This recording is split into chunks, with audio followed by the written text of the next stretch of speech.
Welcome to Love Beyond Boundaries. मैं हूँ आपकी स्टोरी टेलर अनु और ये है एपिसोड 7। तो चलिए स्टोरी शुरू करते हैं। सुबह का वक्त था। मिनी की माँ किचन में नाश्ता बना रही थी।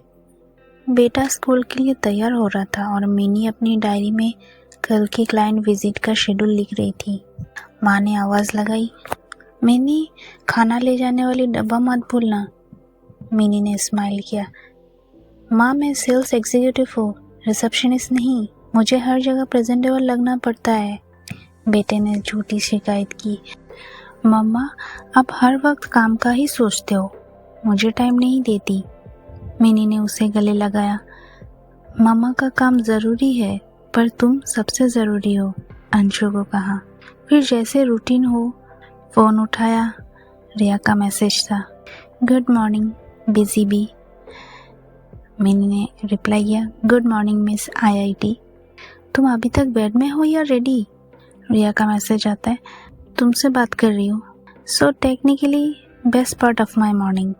मिनी के चेहरे पे एक हल्का सा ब्लश आ गया। माँ ने उसे देखा और बोला, किससे बात कर रही है? मिनी ने तुरंत फ़ोन साइड में रखा, ऑफिस का काम है माँ, ये कहकर बात को टाल दी। और उस तरफ आईआईटी कैंपस में रिया अपने कैबिन में थी। उसके टेबल पे रिसर्च पेपर्स, इवेंट शेड्यूल्स और एक कैलेंडर था जिसमें फैकल्टी कोऑर्डिनेशन मीटिंग लिखे थे। उसका कलीग अनिरुद्ध कैबिन में आया, कहने लगा, रिया तुमने कल का सेमिनार ब्रीफ प्रिपेयर किया? रिया ने कहा, ऑलमोस्ट हो गया, जस्ट वन डॉक्यूमेंट पेंडिंग। रिया ने कामली जवाब दिया, तुम्हारा दिमाग किसी और जगह लगता है आजकल, अनिरुद्ध ने मुस्कुराते हुए कहा। रिया ने थोड़ा डिफेंसिव टोन में कहा, कुछ नहीं, बस थोड़ा ओवरथिंकिंग। अब उसके बाद लंच टाइम में रिया कैंटीन गई। टेबल पे बैठी थी पर नज़र फ़ोन पे ही था। मिनी का मैसेज आया, क्लाइंट ने आज भी मीटिंग पोस्टपोन कर दी, मुझे लगता है मैं उनका टाइम पास हूँ। रिया का मैसेज आया, तुम किसी का टाइम पास नहीं हो, तुम हो किसी के दिन का सबसे इम्पोर्टेंट हिस्सा। रिया ने फ़ोन रखा।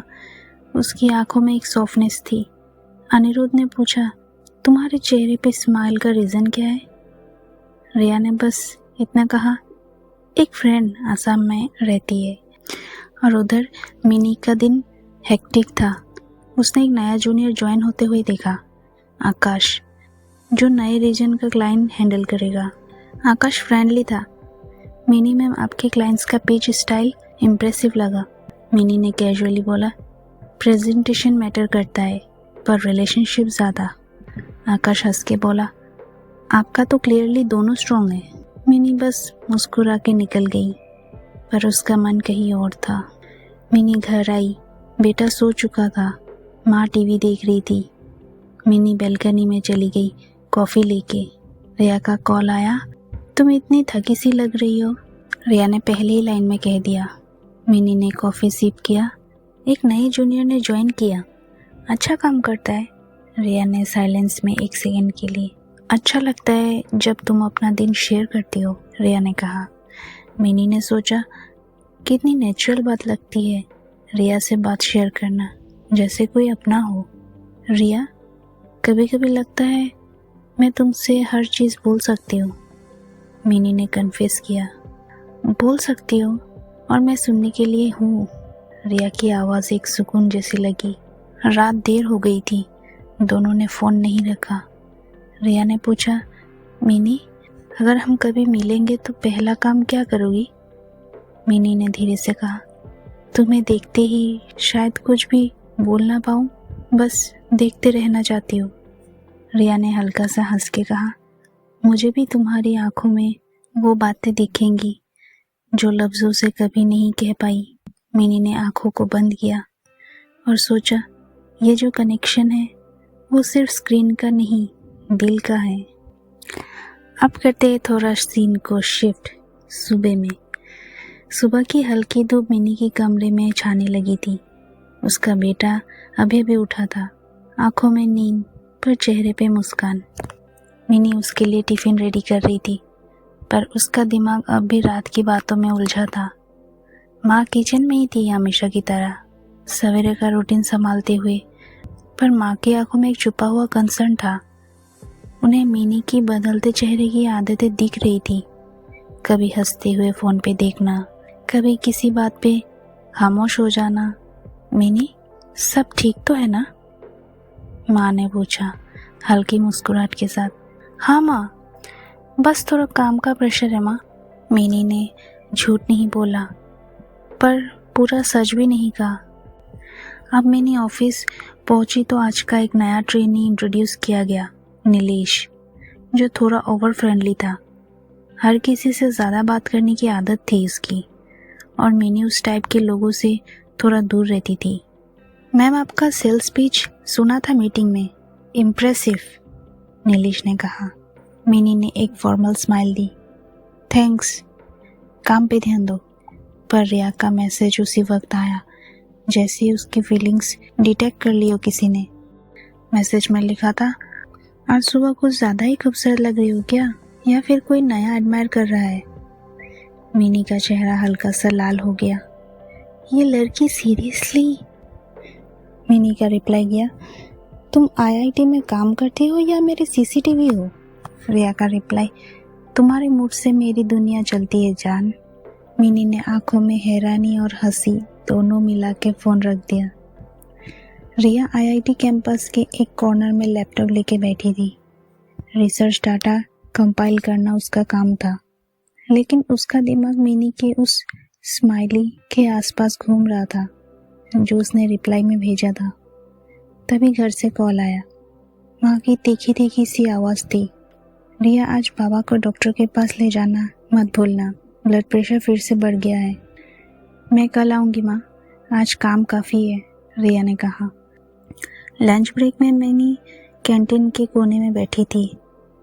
कलीग अनाया ने उसके साथ लंच शेयर करते हुए पूछा, तू आजकल कुछ ज़्यादा ही खुश लगती है, कोई बात है?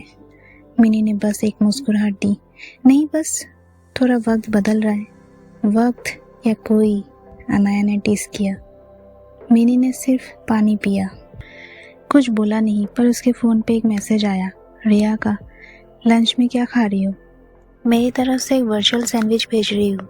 मिनी के होठों पे फिर वो मुस्कान थी। रिया जैसे उसका मूड हर वक्त फेर लेती थी। ड्यूटी टाइम ओवर हो गया था। मिनी अपने घर में लौट आई। बेटा सो चुका था और माँ बाबा भी। बैल्कनी में ठंडी हवा चल रही थी। उसने रिया को कॉल किया। कैसी हो? मिनी ने धीरे से कहा। तुम्हारी आवाज़ सुन के तो ठीक हो गई हूँ, रिया ने जवाब दिया। दोनों ने थोड़ी देर तक सिर्फ एक दूसरे की सांसों की आवाज़ सुनी। कभी कभी खामोशी भी सब कुछ कह देती है। मिनी रोज़ की तरह सुबह थोड़ा जल्दी उठ गई। मिनी किचन में चाय बनाने के लिए चली गई। आज कुछ अजीब था, एक हल्का सा सुकून, एक मुस्कान जो बिना वजह के उसके चेहरे पे थी। उसने चाय के साथ अपना फ़ोन उठाया। रिया का मैसेज स्क्रीन पर था। उसमें लिखा था, उठी या अलार्म ने फिर से हार मान ली? मिनी ने स्माइल की और रिप्लाई भेजा, घंटी तो हमेशा हार जाता है, तुम्हारा मैसेज ही जीत जाता है। रिया का रिप्लाई तुरंत आया, तो मतलब मैं तुम्हारी सुबह की चाय से बेटर हूँ?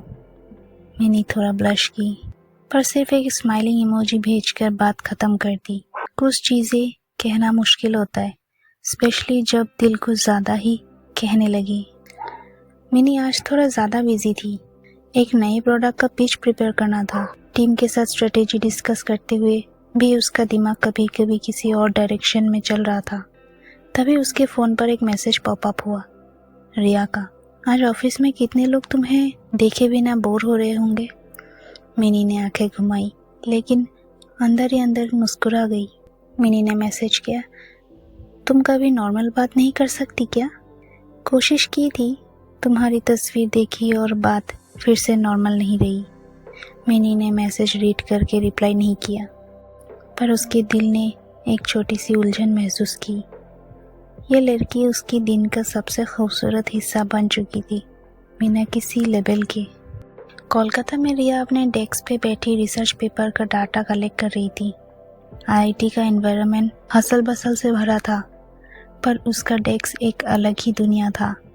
बुक्स, नोट्स, एक प्लांट जो उसने खुद लगाया था और एक फ्रेम जिसमें लिखा था काइंडनेस इज पावर। एक पीएचडी स्कॉलर और निखिल एक टीचिंग असिस्टेंट उसे कभी कभी चिढ़ाते रहते। सीमा जो उसकी कलीग थी वो कहती है, किससे स्माइल कर रही हो रिया, कोई सीक्रेट एडमायरर? रिया ने आंखों में शरारत भर के कहा, हाँ आसाम से है। निखिल कहता है, wow long distance love story. Riya ने बस स्माइल की। वो सबको नहीं बताती थी, लेकिन मिनी का नाम उसकी दिनों की डायरी बन चुकी थी। रिया का घर जहाँ वो माँ के यादों के साथ रहती थी आज ज़्यादा खाली लग रहा था। माँ की तबीयत ठीक थी, लेकिन वो कभी इमोशनली अवेलेबल नहीं थी और ना ही उसका पति रहते हुए भी। और रिया के लिए मिनी एक इमोशनल स्पेस थी जहाँ वो खुद को महसूस करती थी। रात को दोनों एक दूसरे को मैसेज कर रहे थे। मिनी का मैसेज आया, आज थक गई हूँ पर तुमसे बात ना करूँ तो दिन अधूरा लगता है। रिया का रिप्लाई, तुम्हें खुद भी नहीं पता तुम मेरी कितनी ज़रूरत बन गई हो। मिनी ने फ़ोन को अपने सीने से लगा। कभी कभी लफ्ज़ काफ़ी नहीं होते। रिया का वॉइस नोट आया। सिर्फ एक चीज़ थी उसमें, एक लंबी सांस और फिर खामोशी। मिनी उस सांस की आवाज़ को सुनते हुए आंखें बंद कर गई, जैसे दोनों ही रात के तारे देख रही हो, अलग शहरों से। प्यार शायद कहने का नाम नहीं, कभी कभी सिर्फ जैसे दोनों एक ही रात के तारे देख रहे हो, अलग शहरों से। प्यार शायद कहने का नाम नहीं, कभी कभी सिर्फ महसूस करना होता है। तो कैसे लगी आज का ये स्टोरी ज़रूर बताइएगा कमेंट में। अगर स्टोरी अच्छी लगी तो लाइक शेयर एंड कमेंट करना ना भूले गाइस। और जिसने प्रीवियस एपिसोड नहीं देखा वो ज़रूर जाके देखिए। Thank you guys.